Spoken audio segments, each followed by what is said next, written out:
saya dapat call daripada owner. Okey, dia kata, Cik Hawari, saya dah buat laporan polis kepada Cik Hawari. Dia telah ditarik balik lesen guaman dia. Kebanyakannya adalah disebabkan oleh penyalahgunaan akaun pelanggan dan juga menggunakan duit-duit pelanggan. Duit klien tu sendiri.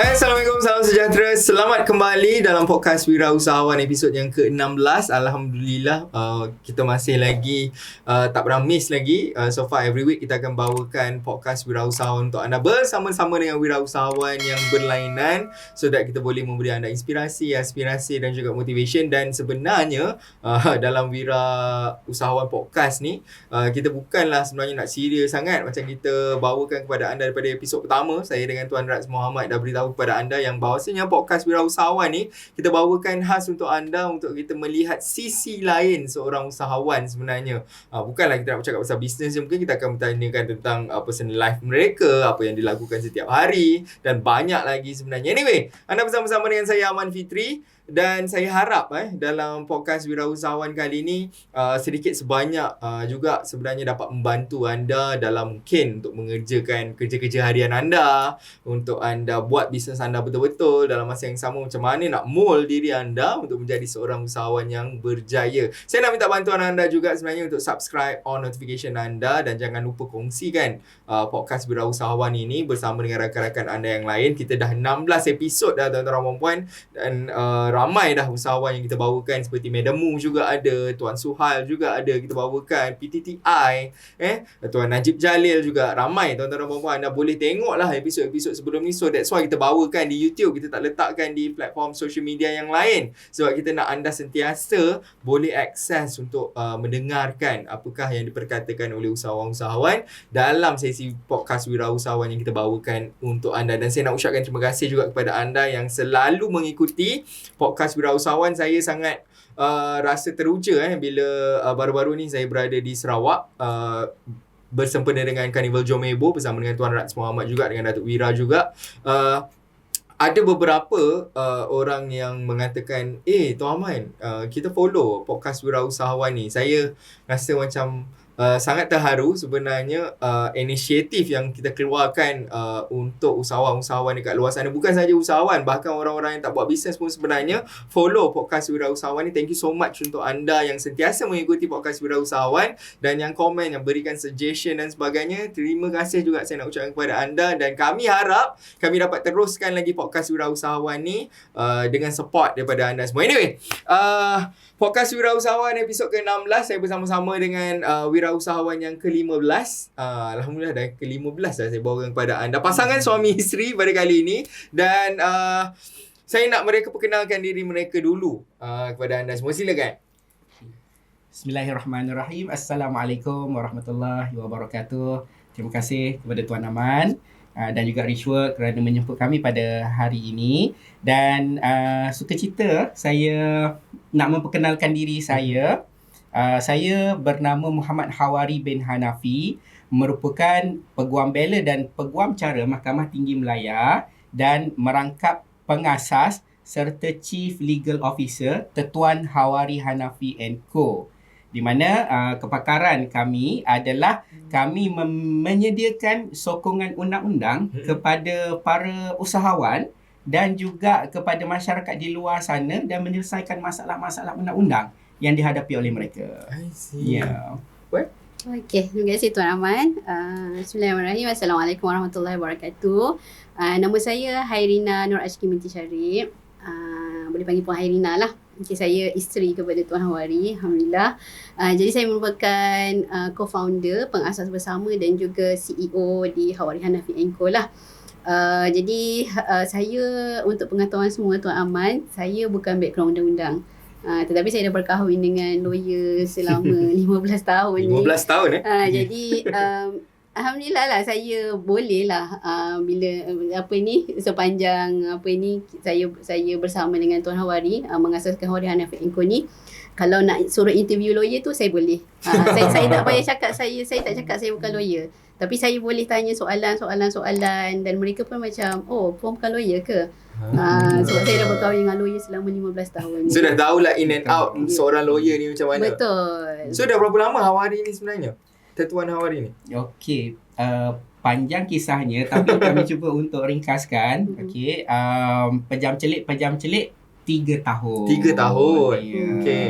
Tapi dari segi pengalamannya dah lebih daripada 10-11 tahun pengalaman sebagai seorang peguam, jatuh bangun dalam bisnes, perkongsian, firma guaman dan seterusnya, mengambil keputusan untuk kita buka firma guaman sendiri 1 April 2021 dan bulan April akan datang genaplah 3 tahun buat firma guaman. So maknanya sebelum ni masih lagi bertugas. Ya, sebelum ni bertugas sebagai seorang peguam yang kita panggil sebagai legal assistant. Dan selepas daripada tu membuka firma guaman bersama dengan rakan-rakan peguam yang lain. Partnership. Tetapi sampai ke satu tahap apabila diuji dengan COVID, jadi dekat situlah banyak isu, banyak masalah dan kami mengambil jalan untuk keluar dan panggil semua staff-staff yang ada. Siapa nak keluar dengan saya? Follow lah. Follow. Dan shockingly boleh kata semua staff yang ada pada ketika itu keluarlah. Bersama-sama dengan kami. Because they have a great leader anyway. Kalau puan sendiri? Kalau saya boleh cakap lah, masa kami nak buka 3 tahun yang lepas kan, saya memang sebelum ni saya berada di belakang. Maksudnya saya memang menjadi penyokong kuat lah. Masa Tuan Hawari mula-mula buka sendiri. Bila buka sendiri ni memang banyaklah tak boleh dapat partnership dan sebagainya. Lepas tu Tuan Hawari kata nak join dengan lawyer-lawyer yang nak form partnership sebab panel bank, panel LPPSA tak boleh kalau seorang-seorang. Jadi masa tu memang kita macam siapa nak jom join. Macam tu. Jadi tak ada macam visi misi ke apa, tak ada. Setakat nak dapat partnership bank, jadi siapa nak kita jumpa orang tu, jadi form. Jadi saya memang duduk bersama-sama lah, saya bantu. Even masa tu kita tak ada accountant dan sebagainya, saya lah jadi accountant. Walaupun memang semua benda lah HR apa semua saya memang support lah all along the way. Walaupun partnership dengan siapa-siapa pun saya memang sokong lah suami saya. Saya rasa mungkin lah sebab bila partnership tu dia tak ada visi dan misi dan alignment yang macam kita belajar semua dalam apa bisnes kan. Memang slowly memang sebagai bisnes legal firm, lepas tu nak dapat sale tu je. Jadi saya rasa macam 3 tahun yang lepas bila satu keputusan untuk kita buka sendiri di bawah Hawari Hanafi & Co, ada banyak pertimbangan jugalah sebenarnya. Bila kita buka baru, all the partnership yang kita ada, panelship, LPPSA, bank dan sebagainya, zero. Memang start daripada zero. Memang jadi, dari zero. Ya, walaupun sebelum ni dah melalui fasa tu. Ya. Betul, start daripada zero, tapi sedangkan ada 20 orang yang berada di atas bahu yang kita nak fikir macam mana cara nak bayar gaji ni. Sebab bila berhenti, resign, lepas tu ajak semua jom. Jadi itu memang satu struggle yang pecah kepala lah. Jadi kita pun macam betul ke kita nak buat, betul ke Hmm. kita nak kan, sebab memang satu risiko lah sebenarnya. Jadi alhamdulillah lah semua tim yang sebelum ni mereka memang nak ikut, nak follow. Berapa orang lawyer dah dengan you all? Alhamdulillah sekarang ni kita ada 5 orang peguam plus 3 orang peguam pelatih. Dan baki lagi dalam 10 orang tu adalah paralegal lah, ataupun mereka yang membuat kerja-kerja membantu peguam di belakang tabir. I see, macam admin lah. Macam admin. Okay. Kita dah borak juga pasal bisnes ni kan. Saya terpaksa tanya jugalah sikit. Apa struggle untuk law firm ni sebenarnya? Struggle yang paling utama lah. Struggle yang paling utama adalah untuk keluar daripada kaedah sales dan juga pemasaran yang memang common semua lawyer buat. Iaitu nak dapat kes, kita bayar orang tengah. Bayar kepada ejen, bayar kepada bank, bayar kepada developer. Kerana disebabkan oleh Akta Amalan Guaman yang memang menghadkan sangat ketat had dia untuk kita nak membuat iklan, membuat promosi, menarik klien-klien datang. Jadi Lah saya tak disebabkan pernah oleh- nampak pun sebenarnya. Ya, kalau Tuan Aman tengok, kita punya signboard peguam tu kecil je, besar ni je. Betul kat, lepas tu kat tepi pintu pula tu. Tepi pintu dan semua kena selaras, semua kena warna hitam, tak boleh besar sangat, font diselaraskan dan begitu juga dengan medium-medium periklanan. Jadi saya pernah bila join program MMM masa bulan April 2021, kita dah set buka Hawari Hanafi & Co dan terkapai-kapai macam mana ni kita nak buat ni cara yang pantas dan cepat. Hire lah marketing officer 2 orang. Kemudian dia bagi kita buat macam ni. Semua saya kata tak boleh. Ni tak boleh, tak ikut akta. Last sekali dia pun resign. So, kalau saya pun saya resign. Semua aku nak buat tak boleh, nak buat apa? Sebenarnya. Betul. Jadi sangat struggle. jadi sangat struggle untuk kita faham benda tu. Dan apabila masuk ke dalam Richwork dan melihat servis-servis yang lain seperti interior design, arkitek, engineering, doktor, mereka pun ada halangan-halangan. Betul. walaupun tidaklah sestrict Seketat, halangan dan seketat firma guaman, tapi daripada situ kami dapat belajar daripada mereka sendiri. Dan ahanya iaitu prinsip-prinsip asas di dalam pemasaran tu diajar oleh Richwork dan juga Datuk Wira Dr. Azizah. Alhamdulillah. So berkenaan dengan marketing lah awalnya. Betul. Tak boleh tiba-tiba nak pergi panggil orang masuk TV, pakailah khidmat saya. Tak boleh. Itu dikira sebagai touting and soliciting. Kita tak boleh nak offer orang lain. Tak boleh nak buat call to action sekalipun. Jadi kalau silap-silap hari bulan, lawyer lain akan buat aduan, kita akan diberikan amaran dan kita akan dihukum. Payah ni sebenarnya. Tapi itulah cara dia. Senyap-senyap bayar orang untuk buat. Dan sebenarnya itu pun salah satu benda yang salah lah. Betul. Itu akan meninggikan kos lagi, betul tak? Betul. Dari segi costing, dari segi selama mana kita nak dapatkan job dengan membayar orang lain. Sebab kompetitor yang lain, kalau kita bayar certain amount, akan dia ada akan bid lagi. Sampai bila sehinggalah industri ni jatuh. Itulah dia punya konsekuen ataupun implication dia lah. Itulah isu-isu dalam firma guaman ni sebenarnya. Selain daripada tu, pun ada nak kongsikan yang lain. Mungkin ada isu-isu tertentu. Mungkin dari segi staff. Kalau yang marketing tu yang saya boleh nak tambahkan, benda pertama saya masa sebenarnya Tuan Hawari masuk di circle dulu. Saya baru masuk setahun ni, 28 hari bulan ni cukup tahun saya. Alhamdulillah. Saya pergi ICM yang pertama tu, saya pening sebenarnya. Saya macam dia cakap apa ni?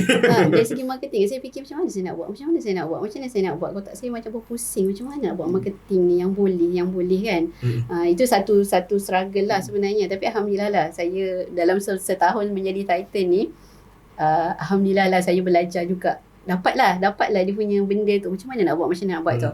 Dan yang kedua, struggle-nya adalah dari segi staff lah, macam Tuan cakap tadi. Kita bermula masa awal-awal, Tuan Hari seorang je sebagai lawyer masa dululah. Lepas tu yang lain tu adalah conveyancing club. Masa tu sebab isu kos dan sebagainya lah.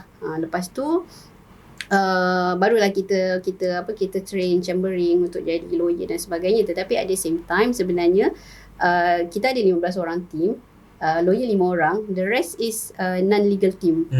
Jadi cabaran untuk mereka masuk dan nak faham dari segi undang-undang ni, dari segi firma guaman.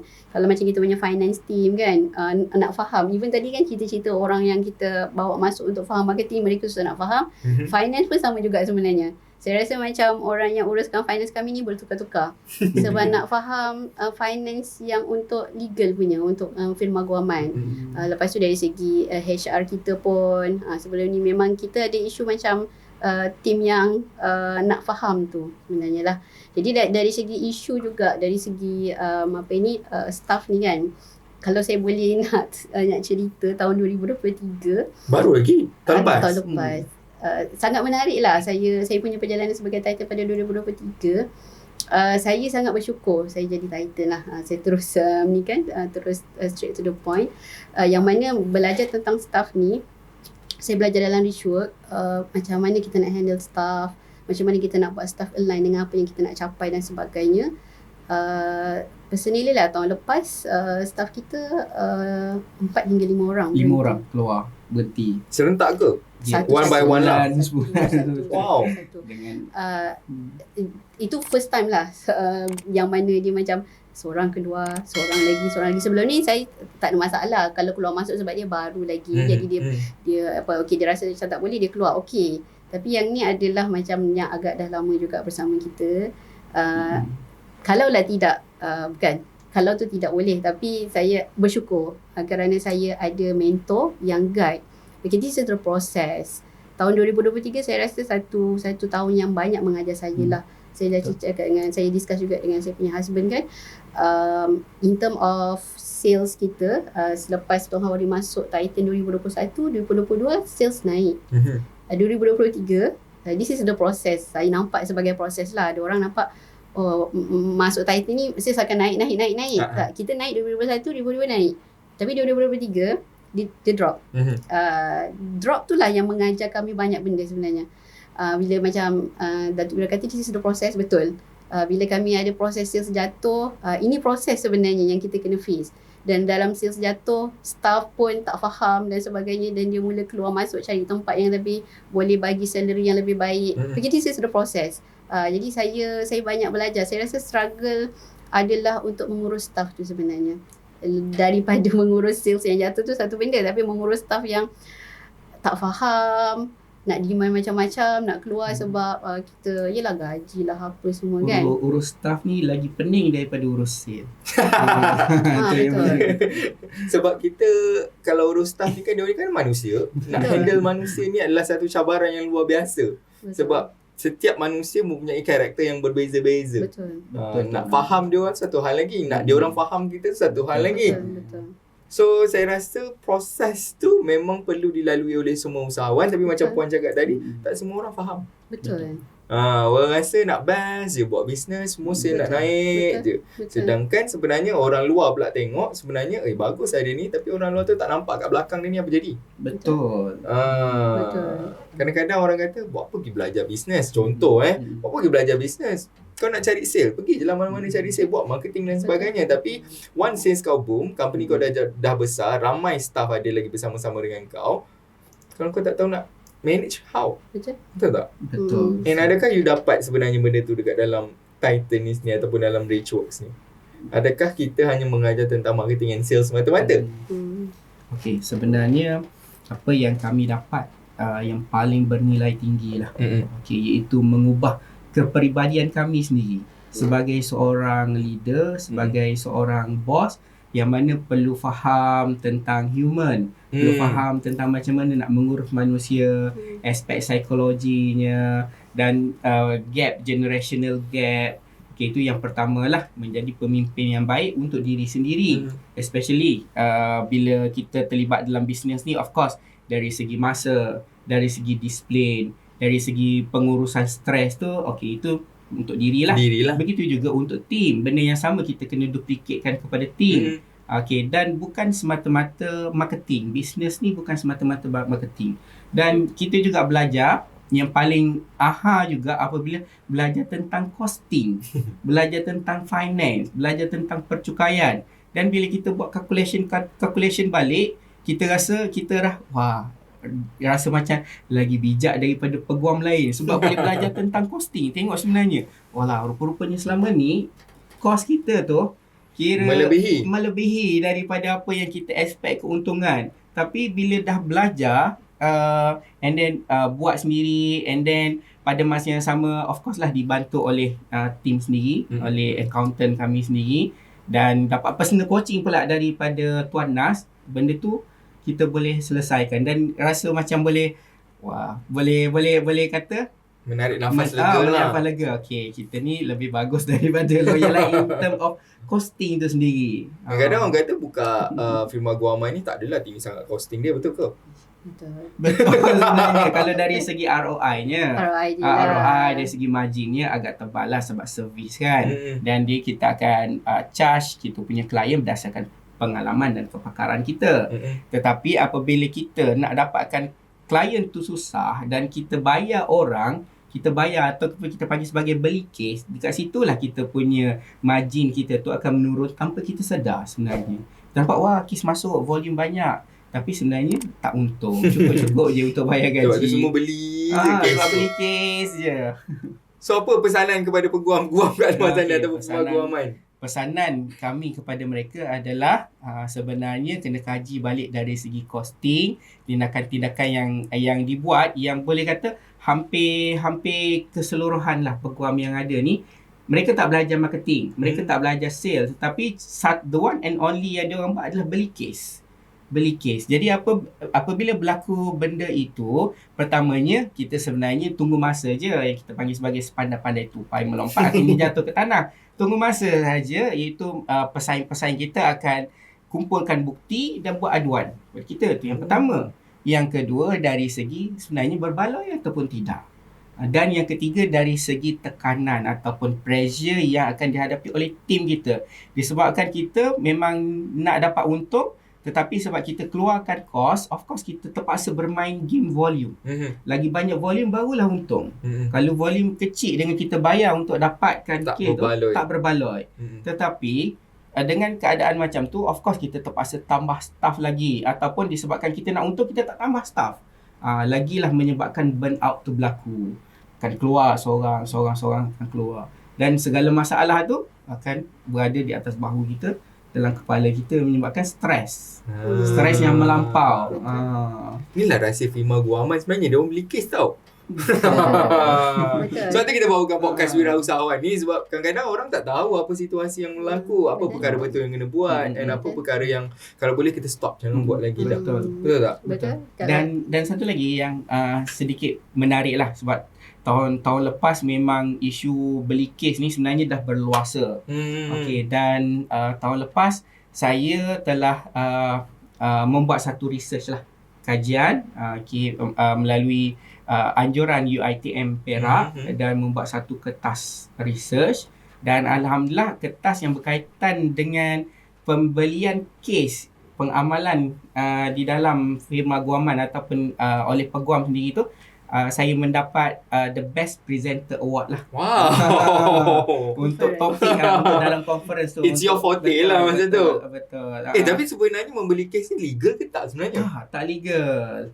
Jadi disebabkan oleh kita dah belajar dan dah tahu macam mana cara yang sebenarnya bukan itu. Yelah, itu dari segi pertamanya, dari segi undang-undangnya salah, moralnya salah, hukum agama salah.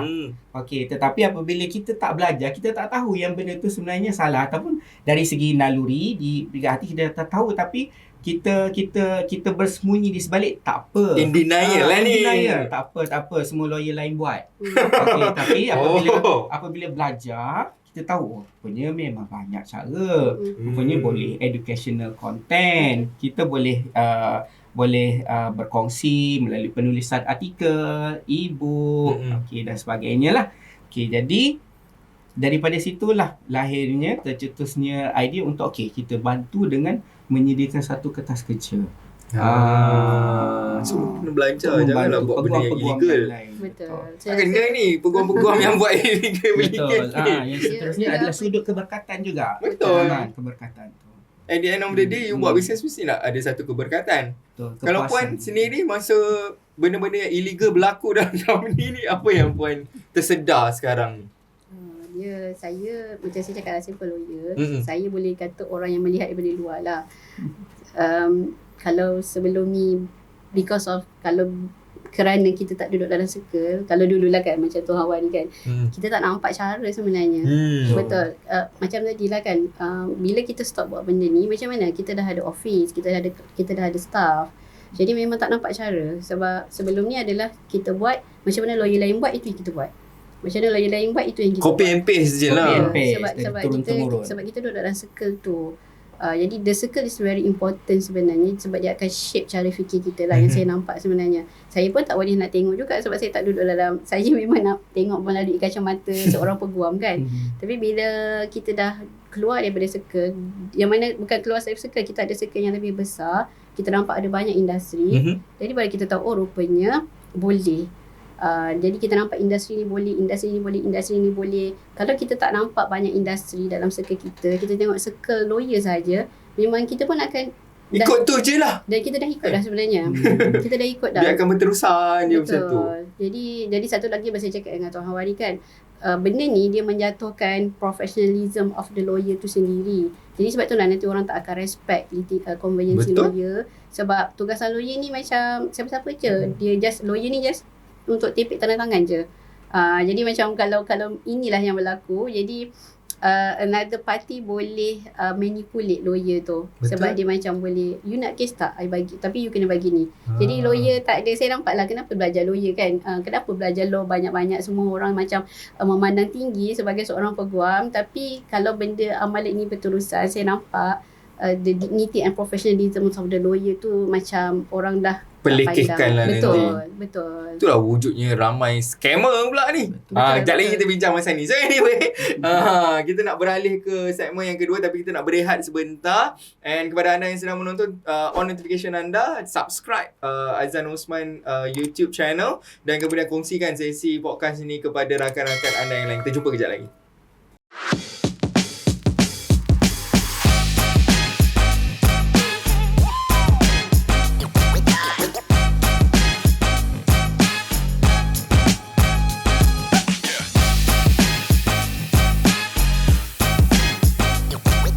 Selamat kembali dalam podcast Wirausahawan episod yang ke-16 ni. Masih lagi bersama-sama dengan tetamu saya. Kita tadi stop dekat scammer. Selalu ni yang selalu direlatekan dengan lawyer-lawyer sekarang ni lah, zaman-zaman digital ni. Banyak yang kata lawyer ni scam lah, ambil duit orang. Lawyer buruk. Sebelah kaki kat neraka orang cakap. Betul. Sebelah kaki kat neraka. Itu kejap lagi saya nak tanya. Sebab orang kata orang yang berada dalam firma guaman, dalam badan kehakiman ni, sebelah kaki dah memang confirm dah. Katanya, saya tak tahulah. So saya nak tanya dulu tentang scam-scam yang banyak sangat melanda sekarang ni. Apa yang mungkin boleh you guys kongsikan dengan kita? Okey. Dari segi, biasanya kita selalu dengar lawyer memanipulasikan satu-satu transaksi jual beli. Betul. Kadang-kadang ada orang kerugian sampai berjuta ringgit disebabkan oleh lawyer pecah amanah. Okey. Dan itu adalah kita panggil sebagai satu bad reputation kepada industri guaman itu sendirilah. Di mana apabila berlaku macam tu, lawyer, masyarakat akan menuding jari lawyer tidak amanah. Okay, lawyer telah mengkhianati tanggungjawab dan amanah yang diberikan. Dan sebenarnya satu fun fact, okay, peguam ni boleh kata setiap tahun tu antara 80 ke 90 orang peguam di-struck out. Maksudnya dia telah ditarik balik lesen guaman dia. 80%? 80 orang. 80 orang. Okey, dan kebanyakannya adalah disebabkan oleh penyalahgunaan akaun pelanggan dan juga menggunakan duit pelanggan.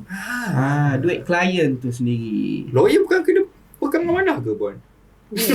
Ya, sepatutnya memang kita diajar tentang integriti. Okey, diajar tentang amanah. Okey, tetapi mungkin juga betul lah apa yang orang kata, peguam ni boleh kata satu kaki tu dalam neraka.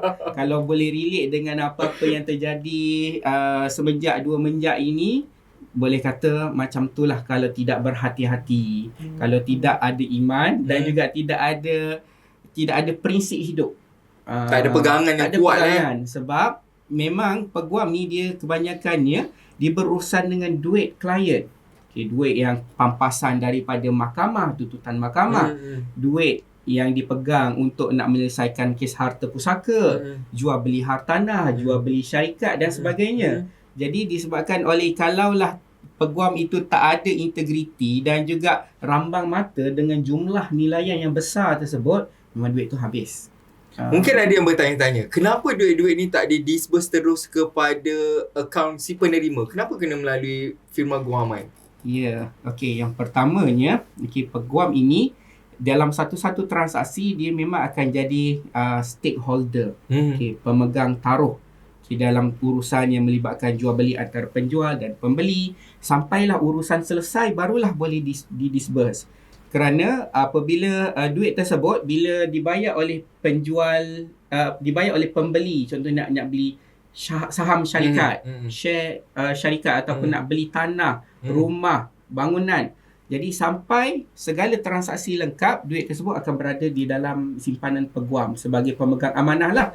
Okey, kerana kalau nak bagi terus, sedangkan documentation, okey, instrumen-instrumen tidak dilengkapkan, kemungkinan bila bagi terus, apa yang berlaku adalah duit tersebut dah hilang sekali dengan penjual-penjual dah. Sedangkan transaksi tak lengkap ataupun tidak berjaya ataupun ada apa-apa halangan di tengah jalan.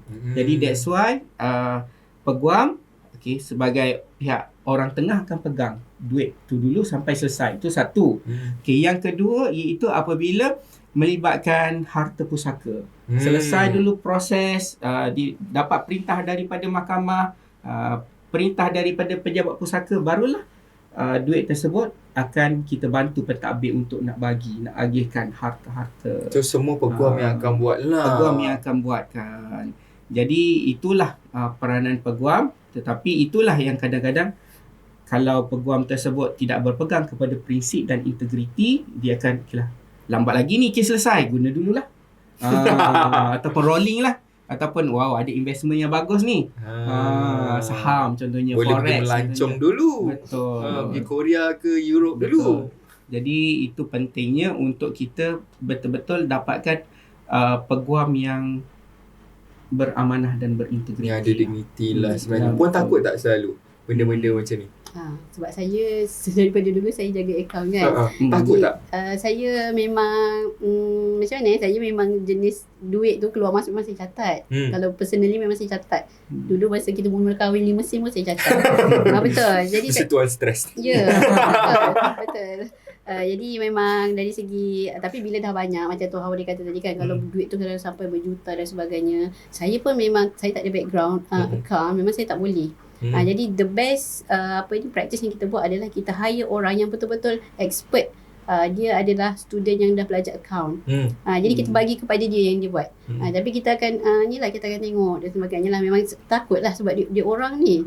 Kadang-kadang macam nak cari macam mana, kenapa tak balance dan sebagainya kan. Saya pening dululah saya buat kan. Nak hantar audit dan sebagainya. Memang saya comply lah dengan benda-benda tu. Memang saya tengok betul-betul kan. Tuan Hawari memang serah pada saya lah. Dari segi duit-duit tu tengok. Tapi bila kita dah sales kita dah makin banyak, dah ramai klien, memang saya akui saya tak boleh. Saya perlu someone yang memang belajar bahagian account untuk buat benda ni.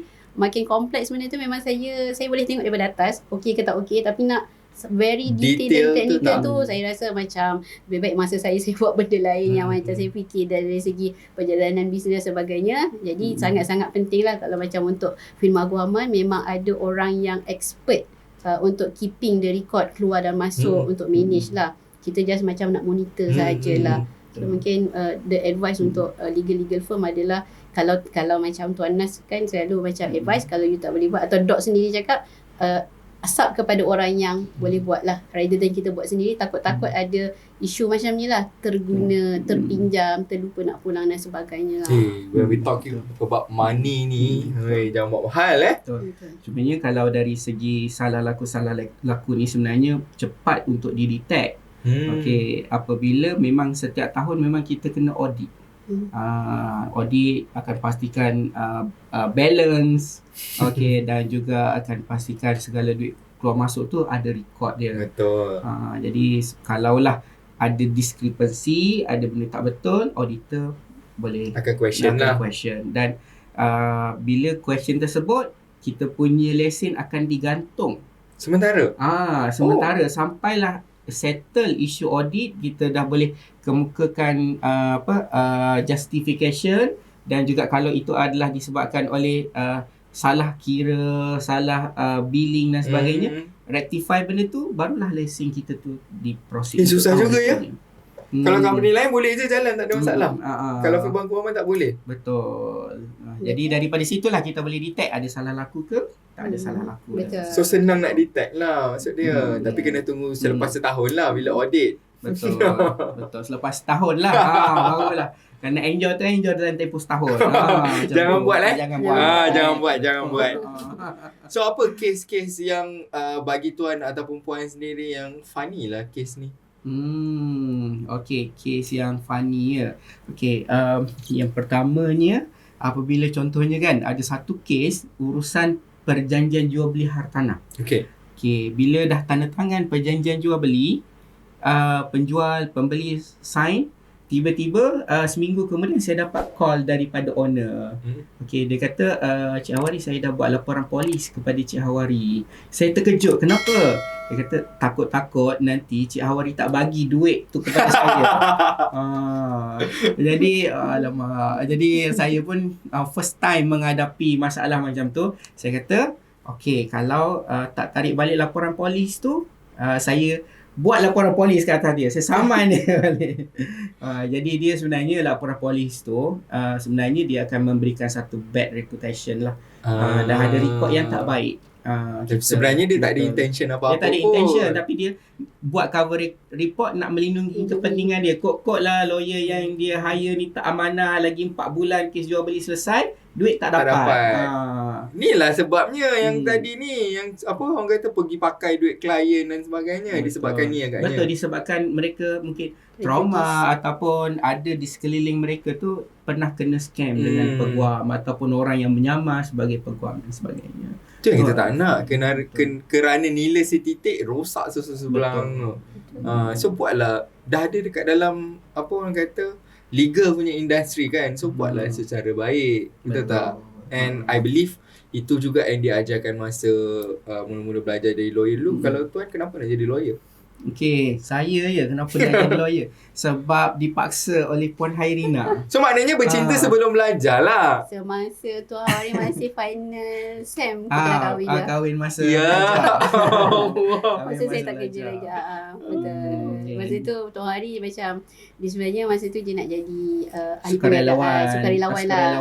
Suka buat aktiviti-aktiviti amal. Okay. NGO lah. Saya paksa. Kenapa lawyer? Kenapa bukan engineer ke apa ke? Kenapa Paksa dia jadi lawyer? sebab dia masa kat Degree ni memang dah undang-undang. Masa tu saya rasa macam Tuan Hawari sebenarnya pun pernah share kan dalam Facebook kan. Saya rasa macam nak dapatkan habiskan degree undang-undang tu pun satu struggle lah untuk Tuan Hawari. Mahasiswa lah sebab dia masa kat universiti aktif. Jadi kat situ dia enjoy aktiviti tu. Jadi adalah cabaran-cabaran pelajaran. Kalau background you guys ni maksudnya daripada family yang memang ada lawyer ke? Ke apa ke berniaga juga ke? Dari segi background family saya, ayah guru, mak suri rumah, Puan Hairina pula bapa pesara tentera, peneroka dan juga peneroka Felda lah. Jadi nak dijadikan cerita, kami bertemu di universiti, kemudian kahwin masa final year. Kemudian bila keluar tu saya memang tak nampak jalan nak jadi peguam ni macam mana. Saya rasa memang tak minat. Masuk bidang ijazah sarjana muda undang-undang tu pun aku tak tahu macam mana saya boleh dapat. Jadi kita move je lah, kira kita follow the flow je lah. Tapi memang tak ada intention untuk jadi peguam. Tak ada dari awal. Tak ada. Selepas kahwin pun tak ada. Jadi saya memang paksa lah. Puan Hairina ni lah yang apply kan untuk jadi pegawai agensi anti dadah. Saya tak pergi interview ADK, saya tak pergi interview pegawai arcade, tak pergi interview. Pergi untuk jadi pelatih dalam kamar peguam, tak pergi. Last sekali dia bagi kata dua kat saya. Dia cakap sama ada dia tolong apply kan untuk jadi waiter dekat kedai makan ataupun jadi lawyer. Jadi saya pun agak rasa macam tercabar lah.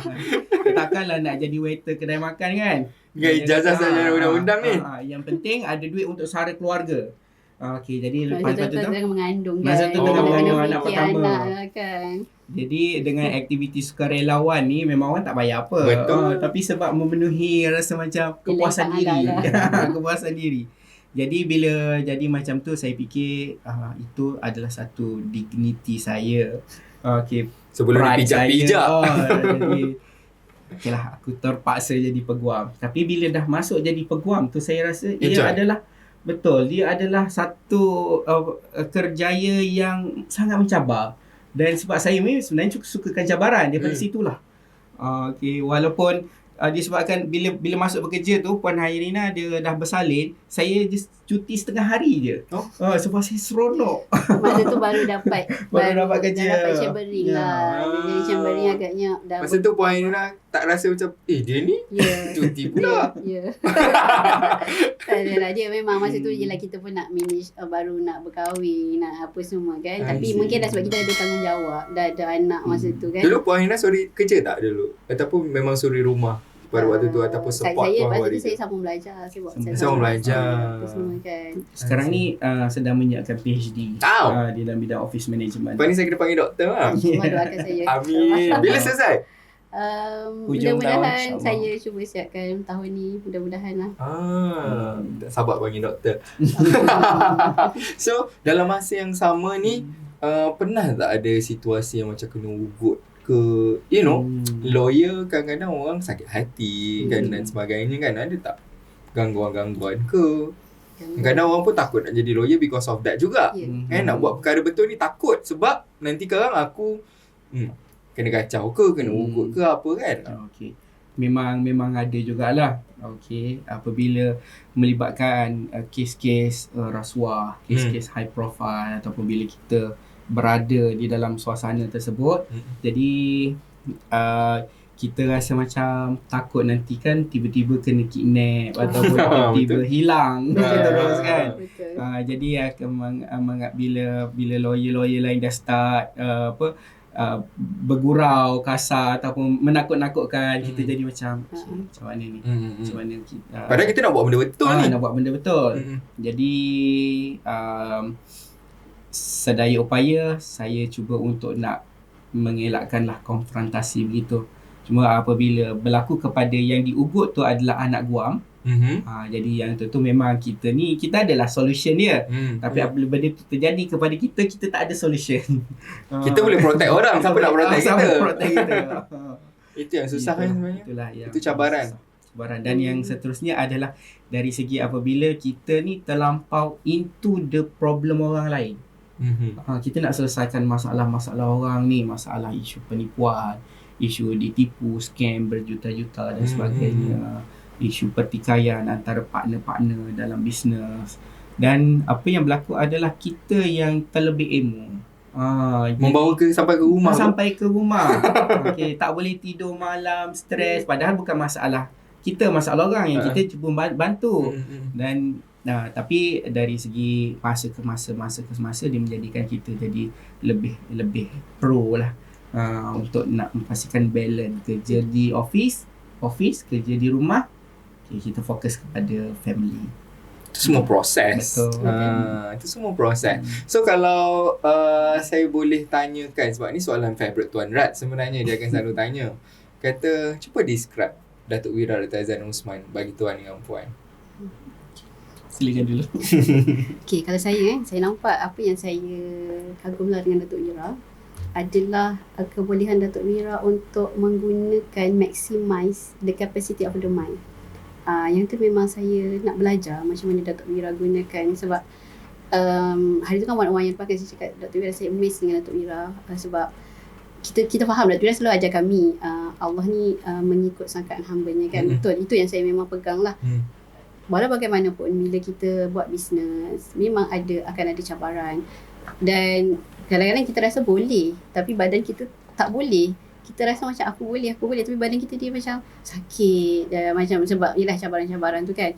Jadi saya suka cara Datuk Wira control mind tu, supaya apa yang dia nak dengar, apa yang Datuk Wira nak percaya, apa yang Datuk Wira tak nak dengar. Jadi itu yang saya amazed sangat dengan Datuk Wira. Saya nak belajar. Sebab itulah one of the reason kenapa saya suka sangat duduk title. Dan saya menanti-nanti ICM adalah saya nak macam apa yang Datuk Wira nak buat. Sebab Datuk Wira bila dia bagi kami aktiviti ataupun modul dalam ICM dan sebagainya, Datuk Wira dah research sebenarnya.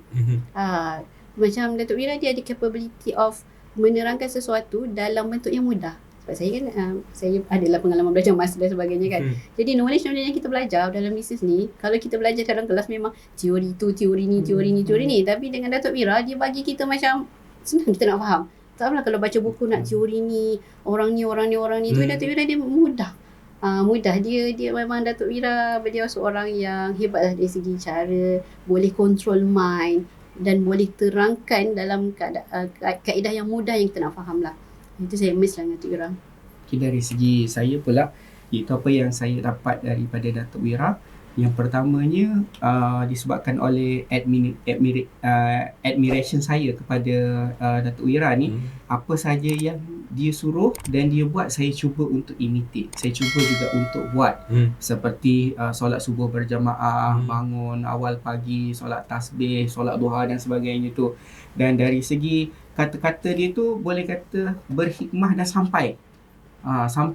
Dan dalam keadaan kita ada pelbagai masalah, contohnya staff yang balik saja umrah, biasanya kita akan hantar 2 orang staff pergi umrah setahun. Jadi bila balik saja umrah, staff tu berhenti. Okay, and then kita fikir nak buat lagi ke tak macam ni, nak buat lagi ataupun nak buat agreement tak? Buat agreement bonding.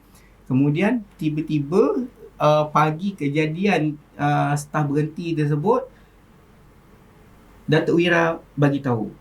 Okey, dia bagi tahu sebenarnya kalau kita hantar bagi bonus, bagi reward, kemudian dia berhenti, hantar dia pergi umrah, dia berhenti, mungkin disebabkan oleh itu yang terbaik untuk kita. Mana tahu dia doa kepada kita untuk bisnes kita semakin berkembang, tetapi disebabkan adanya dia, bisnes kita tak berkembang. Jadi dia telah membuka satu hikmah dekat situ. Rupanya kita tak perlu buat bonding sebab mungkin dia doa yang terbaik untuk kita dan dia keluar meninggalkan kita, itu yang terbaik. Okey, dan banyak perkara-perkara yang Datuk Wira bagi tahu memang kena dengan realiti, kena dengan masalah. Jadi disebabkan oleh pengalaman Datuk Wira coaching pelbagai ragam bisnes, pelbagai masalah-masalah, dia telah menyebabkan apa sahaja yang keluar daripada mulut dia adalah satu kematangan yang sesuai dengan kita, untuk kita dengar cakap dia sebiji demi sebiji. Beliau sangat intelijen sebenarnya Datuk Wira ni. Kita susah nak ramalkan apa yang sedang difikirkan oleh Datuk Wira, betul tak? Tapi bila dia buka mulut je, kenapa macam kena dekat aku ni? Itulah Datuk Wira. Dan kalau kita boleh kongsi dalam sesi yang last ni beberapa minit ni, sebenarnya Tuan Wari dengan Puan, macam mana you look at this industry yang you guys sedang berada ni sebenarnya? Adakah ianya scalable? Adakah banyak lagi peluang yang ada? Ataupun macam mana you guys nak bagi tahu dekat orang dekat luar sana ataupun mereka yang sedang berada dalam industri yang sama, apa yang mereka kena buat sebenarnya? Okay, saya dulu jawab ya. Okay, di dalam industri guaman ni, dia punya revenue ataupun profit, kita nak buat income, the sky is the limit. Wow. Maksudnya kita boleh selesa, kita boleh mencipta kekayaan dan kejayaan. Kerana apabila kita attend pelbagai masalah di dalam masyarakat ni, kita create bonding dan juga network. Okay, yang paling penting sekali adalah network. Apabila kita handle kes-kes, sama ada kes kecil, kes besar, high profile dan sebagainya, dia sebenarnya membuka jalan. Dia menjadi peguam ni, dia menjadi kunci starter kunci untuk peluang-peluang perniagaan, peluang-peluang untuk kita nak expand dengan lebih jauh, kerana disebabkan oleh kabel, disebabkan oleh network yang ada. Itu yang pertama. Yang kedua, disebabkan oleh servis tu sendiri. Servis margin dia tinggi dan bayaran peguam adalah berdasarkan kepakaran dan seniority serta expertise di dalam bidang tersebut, sama ada dalam bidang accident, kontrak, merger and acquisition, hartanah dan sebagainya. Jadi ada setengah bidang di dalam firma guaman, di dalam industri guaman ni, dia adalah berdasarkan skill fee dan ada juga berdasarkan kepakaran. Kita boleh charge berapa yang kita nak berdasarkan macam kepakaran doktor, kita. Betul, macam doktor specialist yang memang tak ada orang yang boleh rawat kecuali doktor tu, jadi dia boleh charge berapa yang dia nak charge. Macam tu lah juga peguam. Jadi the sky is the limit. Jadi kita boleh mencipta kejayaan kita dalam industri guaman kalau kita tahu cara dia. Kalau kita tidak beli kes, kalau kita beli kes, kita akan berada dalam circle tersebut. Kita terhutang budi dengan orang yang bagi kes kat kita. Kita kena support dia punya lifestyle dia, kena belanja makan dia, belanja travel dia dan sebagainya. Jadi bila kita tak tahu, tak ada knowledge macam mana nak berkembang untuk pergi lebih jauh di dalam industri guaman, kita tak boleh pergi juga. Okey, walaupun di dalam industri ni boleh mencipta kekayaan. Kalau tak pusing-pusing situ. Pusing-pusing Ya, situ betul, je. Betul. Wow. Kalau Puan sendiri? Okay. Saya soalan Tuan Aman dah, adakah dalam industri guaman ni scalable dan boleh pergi jauh? Mula-mula dulu masa jadi Titan, saya memang fikir macam mana kita nak besarkan sales kan. Tapi Datuk Wira sering suruh kami untuk bantu orang. Satu lagi adalah untuk kita expand the mind tu yang saya suka tu, mind. Saya memang macam mana saya fikir. Saya memang fikir macam mana kita lagi jauh. Macam mana kita lagi jauh. Memang cakap kita buat ni lah. Saya cakap dengan Tuan Hari kan, kita buat ni lah. Pasal satu lagi bila satu yang Datuk Wira ajar adalah kita merealisasikan impian orang lain, iaitu impian tim kami. Bila saya buat ada sesi lah one-on-one dengan tim, kita nak tengok dia nak apa. Bila kita tengok satu-satu, memang kita kata, oh boleh, yang ni kita boleh realisasikan, yang ni boleh ni. Maksudnya daripada apa yang kita buat sekarang, kita nak scalable kan that business ni untuk kita capai impian seorang tu. Boleh. Sebenarnya boleh. Macam mana kami boleh nampak adalah bila kita tengok macam mana Datuk Wira buat. Macam mana Datuk Wira bina bisnes daripada Richwork dulu sampai Datuk Wira jadi sekarang. Saya melihat, oh Datuk Wira buat macam ni. Sebab bila ada contoh depan mata, rupanya boleh. Sebab tu saya suka bila berada dalam circle yang macam ni, kita boleh nampak macam mana orang boleh scalekan bisnes dia ke apa. The sky is the limit lah. Yes. Jadi sebenarnya semua business industri ataupun industri dalam business dalam industri apa-apa pun semuanya scalable. Betul. Cuma yang membezakan you ada knowledge untuk kembangkan ke tidak. Betul. Sebab itulah mereka memilih untuk belajar. Betul. Lagi walaupun mereka sebenarnya adalah orang yang bijak pandai tapi masih lagi belajar dalam industri perniagaan punya cara-cara, strategi dan sebagainya. Berapa target tahun ni? Target tahun ni adalah 5 juta. 5 juta. Dan kita doakan ramai-ramai agar beliau berdua dapat capai 5 juta. Terima kasih anda berdua sanggup bersama-sama dengan kami dalam 50 minutes kita bersembang dalam podcast Wirausahawan ni, and we hope that you akan shine bright like a diamond lah. Tahun 2024 ni cepat-cepat habiskan. Boleh jadi, saya dah tak sabar nak panggil doktor dah lepas ni.